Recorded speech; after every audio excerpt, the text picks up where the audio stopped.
शहरातील गांधी विद्यालय कृषी सारथी कॉलनी भागातील मतदान केंद्रावर मतदानाच्या दिवशी बुधवारी सायंकाळी 5 वाजेनंतर अचानक महिला आणि पुरुष मतदारांनी मतदानासाठी एकच गर्दी केली।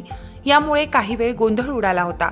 निवडणूक विभाग आणि यंत्रणेच्या वतीने ही प्रक्रिया राबवताना प्रशासकीय यंत्रणांनी गेटच्या आतमध्ये आलेल्या सर्व मतदान करणाऱ्यांच्या पुरुष आणि महिला मतदारांना रांगेत थांबवून त्यांचे मतदान पूर्ण करून घेण्यासाठी प्रक्रिया राबवली। सायंकाळी 6 वाजेनंतर सुद्धा शेकडो मतदार रांगेत असल्याचं चित्र दिसून आलं। या केंद्रावर सायंकाळी 6:30 वाजता मतदान प्रक्रिया सुरू होती। ही प्रक्रिया पूर्ण होण्यासाठी साधारण 8 वाजेपर्यंत कालावधी लागेल असा अंदाज व्यक्त करण्यात आला।